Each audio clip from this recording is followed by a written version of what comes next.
O TV Elas por Elas Formação está cheio de novidades. A cada semana um tema diferente será trabalhado em aulas ministradas por especialistas e mulheres de notório saber. Às sextas-feiras, nossas colaboradoras se reúnem em uma roda de conversa para trocar experiências e visões sobre o assunto. Mas não é só isso. Como você já sabe, o objetivo do nosso programa é preparar e formar mulheres para a disputa política. Por isso, convidamos companheiras de todos os cantos do país para compartilhar suas histórias e trajetórias com a gente. Então anota aí, de segunda a sexta, a partir das 4 da tarde, tem TV Elas por Elas Formação na TV PT.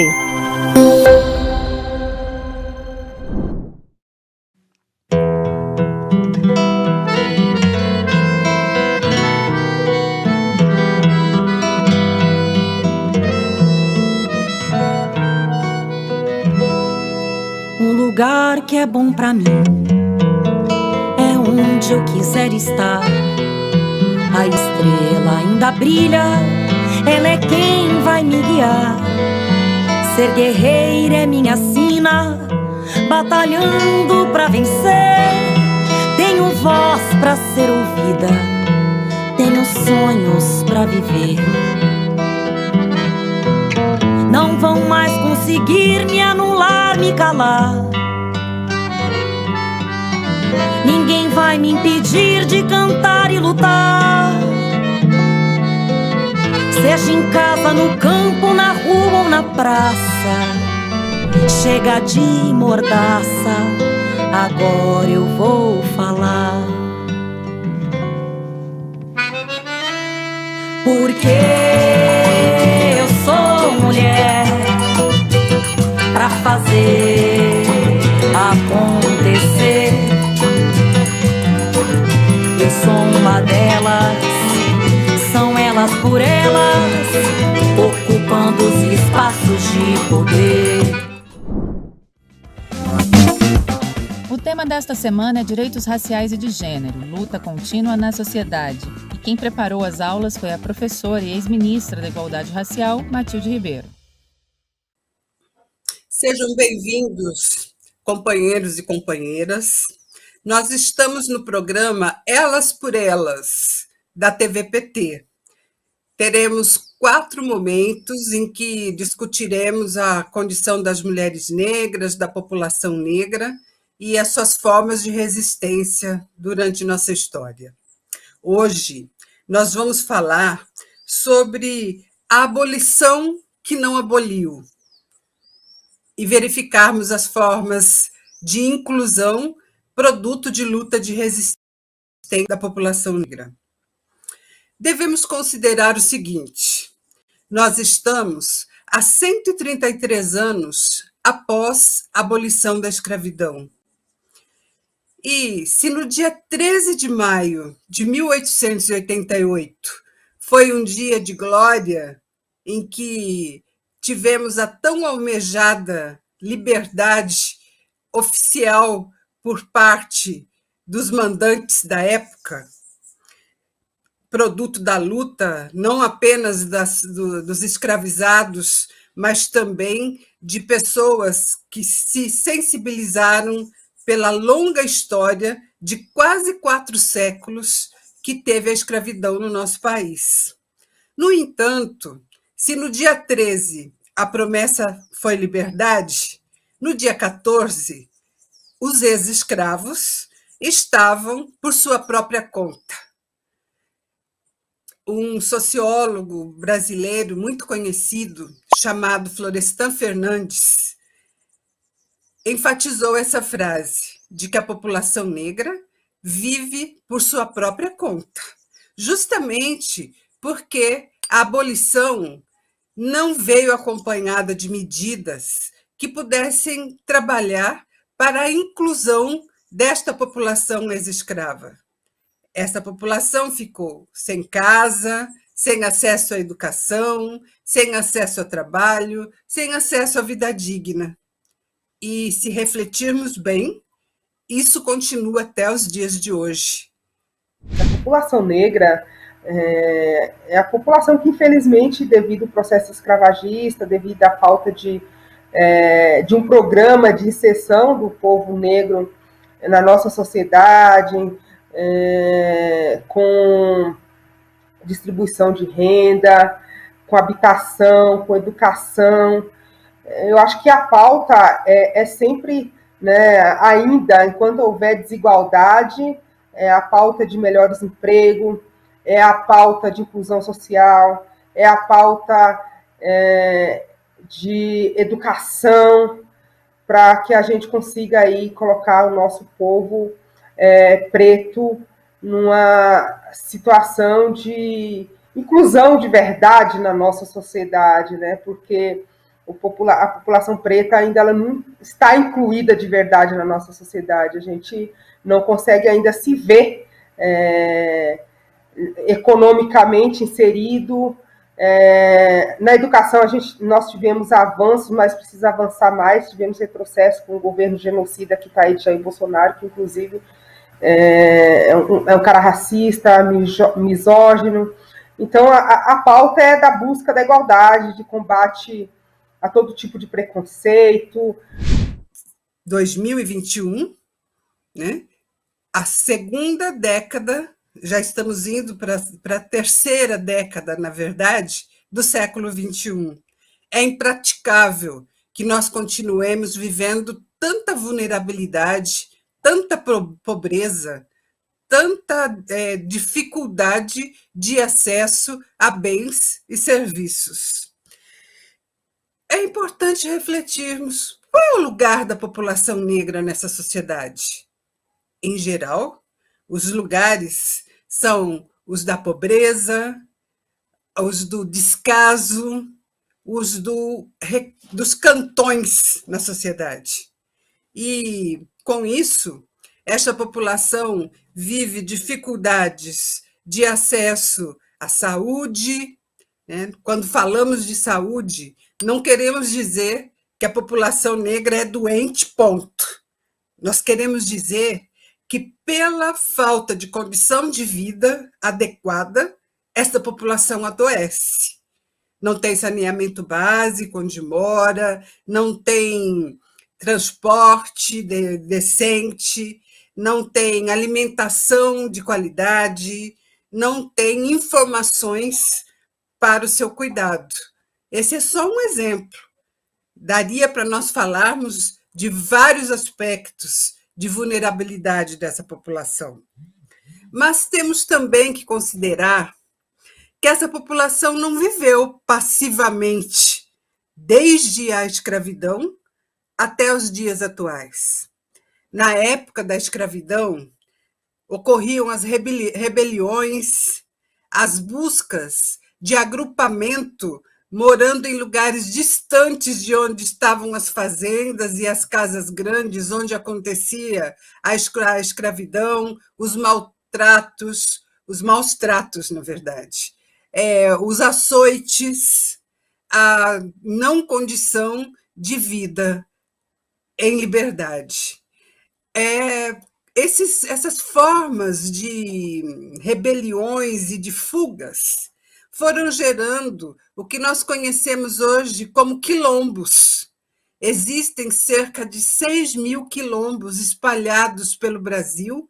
Em quase todos os estados do Brasil tem quilombos. Não são detectados estes só no Acre e em Roraima. No restante, tem números grandes de quilombos, a concentração no Maranhão e na Bahia. E esses quilombos são, até hoje, formas de vida em comunidade, formas de vida em família, buscando seu autossustento, buscando a garantia de saúde e de qualidade de vida. Garantindo o direito das populações que são colocadas em situação de subalternidade, garantindo esses direitos para a gente permanecer em nossos territórios, garantindo vida digna em nossos territórios, nas nossas comunidades rurais, nos nossos quilombos, garantindo vida digna para as pessoas que moram em bairros de periferia, com alimento, com saúde, com educação, com geração de emprego e renda para essa população, toda a sociedade sai ganhando. E nós, povos negros e negras, que somos mais de 50% da nação brasileira, a gente já já está mais que na hora. Eu não vou dizer que passou da hora, porque não passou, que nós ainda não chegamos, né? Estamos a caminho. Mas está mais que na hora, né, dos governantes, da sociedade, entender que nós temos um papel fundamental na construção da riqueza desse país, e o que a gente conquista não é favor, não é doação, não é caridade, é direito. Porque se fosse fazer um levantamento do direito que temos, da exploração que os nossos antepassados e as nossas antepassadas viveram, e se fôssemos cobrar em remuneração, talvez o país não tivesse condições nunca, né, de devolver o que foi tirado e que é tirado cotidianamente de nós, povos, homens e mulheres negras. Além disso, nós temos, ao longo da história, muitos momentos que são considerados momentos marcantes para que essa população, através da sua resistência, conseguisse melhores condições de vida. Lá nos anos 30, né, nos anos 1930, nós tivemos a presença da Frente Negra Brasileira. Depois, lá pelos anos 50, 60, nós tivemos a presença do Teatro Experimental do Negro, tocado por Abdias do Nascimento, um grande homem que contribuiu muito para a qualidade de vida da população negra no Brasil. Lá nos anos 70, nós tivemos a emergência, o surgimento do MNU, Movimento Negro Unificado. Depois, aqui pelos anos 90, nós tivemos a Marcha Zumbi dos Palmares pela vida e pela cidadania. Isso só para contar alguns fatos. São muitos os fatos de resistência dessa população em busca de que o Estado deixou a deriva. E vocês vão me perguntar, então, já que estamos falando sobre as mulheres, né? As mulheres negras sempre estiveram presentes nessa luta.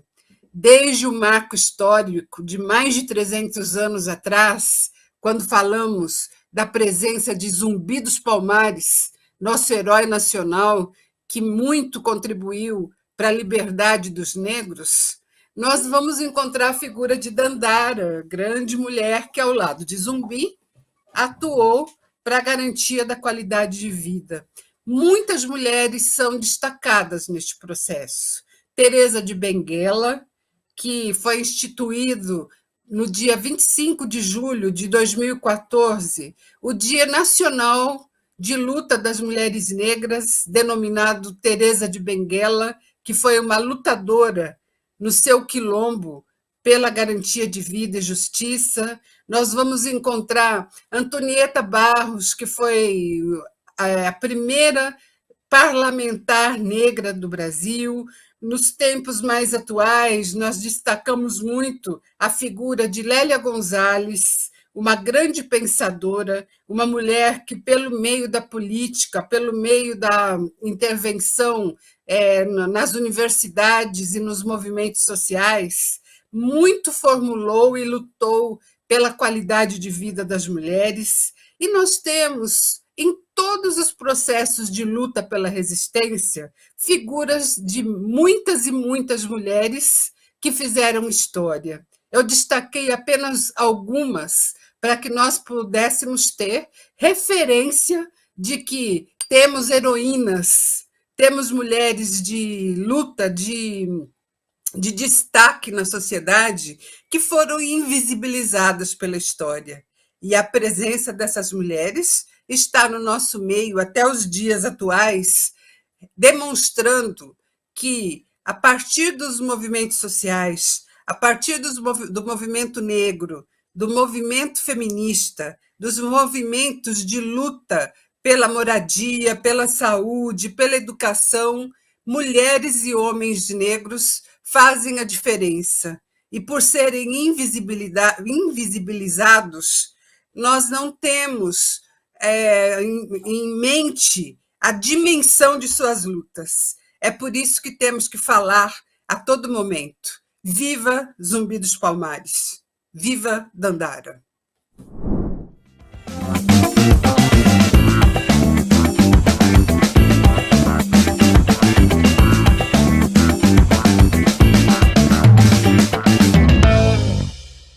Olha, a minha trajetória política começa nas favelas, né? No Chapéu Mangueira, e lá tendo que batalhar por um monte de coisas que o governo não chegava para nós, né? Nossas crianças, escola, água, saneamento, quer dizer, minha luta realmente começou ali. E dali o engajamento, né, das mulheres, criando departamentos lá para as mulheres, dentro da Associação de Moradores, e interagindo com outras mulheres de outras favelas. Aí eu penso que começa uma grande militância, assim, ativista, né, realmente das comunidades, e partimos, então, é interessante, eu estou pulando assim porque é grande, né? Em 1982, né, apareceu aquela possibilidade de nós, antes um pouco, trabalhávamos um partido onde nós teremos vez e voz, era uma coisa assim, né? Eu me engajei nessa luta na comunidade, que já estava lá, aí era o PT, Partido dos Trabalhadores e das Trabalhadoras. Mas só que chegou um momento, é muito engraçado, porque eu estava ali para ajudar e incentivar as outras mulheres da comunidade. Porque na comunidade eu já tinha um trabalho, não sei que eu era líder, mas já trabalhava lá na Associação de Moradores, na Organização das Mulheres, das Crianças, aquela coisa toda, dos negros, das negras. Então eu era uma ativista dentro da comunidade. E com isso foi bom trazer muitas mulheres para o PT, na criação do PT. Então eu comecei a incentivar as mulheres. Agora tem partido e tem que ter candidatura nossa, da comunidade, da mulherada. Aí toda a mulherada, isso mesmo, temos que fazer, vamos para lá. Quem que elas escolhem? Benedita. Aí eu disse, não, mas nós estamos fazendo esse movimento todo, não é para isso, é para que outras mulheres, assim, né? Você é a outra mulher que a gente está escolhendo, né? Escolhemos outras mulheres também nas outras comunidades, né? Petistas também filiadas ao PT. E aí começa essa batalha, né? Uma batalha que para nós mulheres não é uma coisa fácil. Uma mulher negra, da favela, mãe, né? Esposa, e trabalho às vezes sem emprego, tendo que dar duro para construir as coisas, fazer política. Não é uma coisa muito fácil não, né? Foi uma coisa assim muito, muito dura. Mas você tinha uma consciência de que a vida vai melhorar, né? Que a gente vai conseguir conquistar outros espaços, não importa se você é realmente trabalhadora doméstica, se você é faxineira, no meu caso passei por tantos eiras, chepeira e tudo. Então, aquele momento era realmente um momento da gente unir forças, e unimos, e então fomos para a luta, fomos para a disputa. Em 1982, para a vereança da cidade do Rio de Janeiro. Eu tive uma mãe muito batalhadora, uma mãe muito guerreira, uma mãe que sempre passou para nós, era analfabeta, mas ela dizia que era da importância da gente crescer, da importância da gente estudar, da importância da gente cuidar do próximo, da importância de ser companheira, de ser cúmplice, sabe? No sentido de ajudar as pessoas umas às outras. E era ela. A minha mãe era essa pessoa, era uma parteira, né? Então, ela era parteira e eu acompanhava muito ela nos partos. Então, eu aprendi com minha mãe a gostar das pessoas, né? Independentemente de onde ela morasse, cor da pele e tudo mais. E a frase que ela tinha era aquela que nós tínhamos que ter brios. Nós negros temos que ter brio, nós negros temos... Então, fiquei assim com essa... Temos que ter... E ela era uma mulher que não deixava de forma nenhuma que nós, quando nada nós, afinal de contas, ela teve também os meus irmãos, mas nós, as mulheres lá de casa, era uma família matriarcal por conta da força dela, da forma como ela criava, né? Das lutas que nós traçávamos. Não passava a mão na cabeça, mas chegava ali firme, né? Ela tinha uma disposição, ela era umbandista, e naquela época era muito ruim para enfrentar, né? A discriminação era maior ainda, de prender mesmo, da polícia chegar e sair prendendo todo mundo. Então, mas ela sempre ali, mantendo, ia que não era muito comum, mas ela saía, ia conversar com as pessoas, donas de outros terreiros. Foi assim, eu fui criada nesse tipo de ambiente, sabe? Não cedo agora, sabe? Não, de jeito nenhum, dar a volta por cima, e ela dava, e a gente dava junto com ela. Então, essa força, e ela era muito envolvida no negócio de política, adorava, né? Adorava, botava a gente para lá com os políticos que apareciam na comunidade e tudo. Então, isso realmente foi uma coisa boa, né? E então, eu tive 4 partos, né? Eu tive, aliás, 5 partos, e desses 5 partos, só uma menina, né? Uma mulher, né? Os outros foram meninos. E eu me lembrava muito dela, né? Porque a minha família é muito matriarcal, né? E eu dizia assim, puxa, eu só tive uma menina, o resto todos foram homens.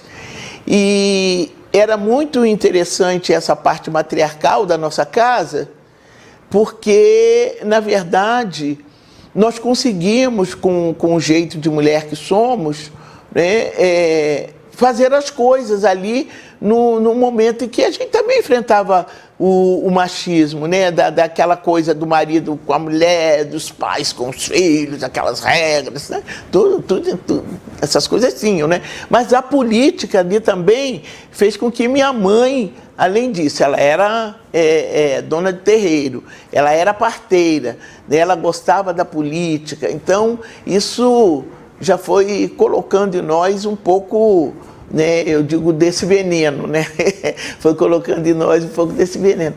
E aí nós enfrentamos e estamos até hoje, né, dizendo, ó, mamãe, muito obrigada com a forma que você me criou, com muita luta, porque minha mãe também teve muita luta enquanto mulher, muita mesmo, né? Mas ela soube nos dar aquilo que as letras às vezes não dão. Ela nos deu carinho, nos deu amor, dignidade, sabe? E a gente está aí para isso, né? Incentivando a mulherada, porque lá em casa a família continua matriarcal. É matriarcal mesmo. Eu digo que hoje nós temos mais informações, nós temos mais espaço do debate, do diálogo, né? Nós conquistamos esses espaços, mas ainda estamos bem aquém. Quando se trata de políticas para a população negra, principalmente de política para a mulher negra, que é a maioria da população, nós ainda estamos muito aquém. Em que pese tivemos um governo, que foi o governo do Lula, e o governo da Dilma, que deu uma alavancada, né, nas políticas públicas, que é importante, não é só uma luta nossa, né, por querer e estar batalhando para que aquilo exista. Nós temos que ter uma participação maior, né? Então, eu acho que nós precisamos ter mais mulheres negras na política, nós precisamos ocupar os outros espaços, que não é um espaço na política, mas é um espaço, eu sempre digo, no legislativo, no executivo e no judiciário, porque é esse o lugar onde nós, mulheres negras, deveremos estar, onde nós quisermos ser dona de casa e você também poder ser presidenta do Brasil. Então, essa é a concepção que eu tenho. E por isso a gente ainda está aí, né? Por isso, quando você pergunta o que te motiva, é porque a gente ainda nós não conseguimos ainda alcançar, né, esse lugar, né? A gente sempre fala do lugar de fala, mas eu não quero que o meu lugar de fala esteja restrito exatamente onde eu estou e o que eu estou fazendo naquele momento.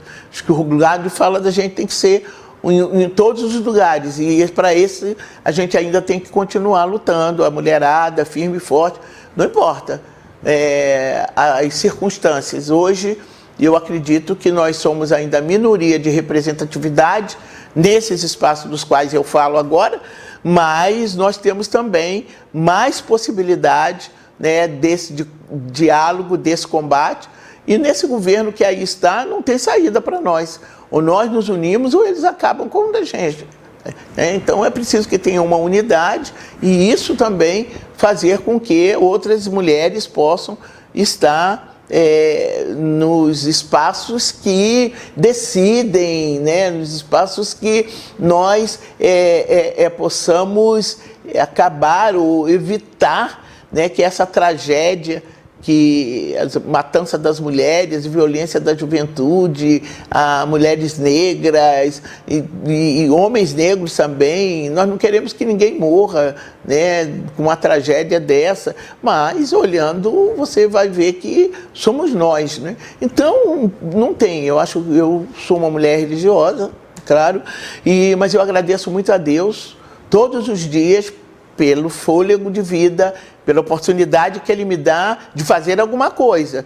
Não é uma oportunidade que me dá de não. Oportunidade de poder somar com as minhas companheiras, com os meus companheiros que estão hoje numa batalha, cada um com a sua bandeira, seja de uma forma ou de outra, não só em relação à questão racial, nem de gênero, mas também de um todo, né, dessa população tão sofrida que nós estamos tendo e encarando diante desse governo. Então não paro, tem que ter energia, você tem que ir, pensar, né? Eu acho que eu consigo, né? Eu consigo ainda, e isso é muito bom, né, ter sentimento, né, humanitário, né? Eu consigo ainda ter responsabilidade, eu consigo ainda ter amor em meio a todas as coisas que estão acontecendo. Porque eu não vou aproveitar isso, né? Isso não vai me atrapalhar ir para a minha igreja, nem para o cinema, nem para o teatro, nem para as festas, para os aniversários, nada. Política é uma coisa muito boa e a gente deve fazer em todo momento. Olha, nós temos que ser elas por elas. Nós temos que estar todas juntas. Nós temos que batalhar realmente para que a nossa imagem e semelhança, né, ela esteja sempre viva, constante. Então a gente chama a mulherada, vem. Eu não fui de outra forma. Quem me incentivou, quem me fez andar, quem me fez movimentar. Começa com minha mãe. Vai minha mãe, minha vizinha, minha irmã, minha amiga, minha colega, minha companheira, disso, daquilo. Então nós vamos nessa caminhada. Então eu acho que hoje nós, mulheres, hoje mais do que nunca, depois de a gente ter provado um pouquinho, né, de tomar um gostinho, né, de políticas que pudessem dignificar toda essa nossa luta, toda essa nossa batalha, direito nosso, né, e nós queremos não só isso de volta, nós queremos ter mais que isso, nós queremos estar nesses espaços disputando.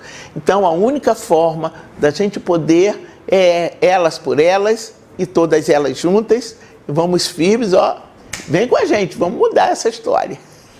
O TV Elas por Elas Formação de hoje fica por aqui, mas amanhã você confere a segunda aula preparada pela Matilde. O tema é Mulheres Negras, Vida, Organização e Luta. Você encontra todos os nossos programas na playlist TV Elas por Elas Formação, no canal da TVPT no YouTube e em formato de podcast no Spotify.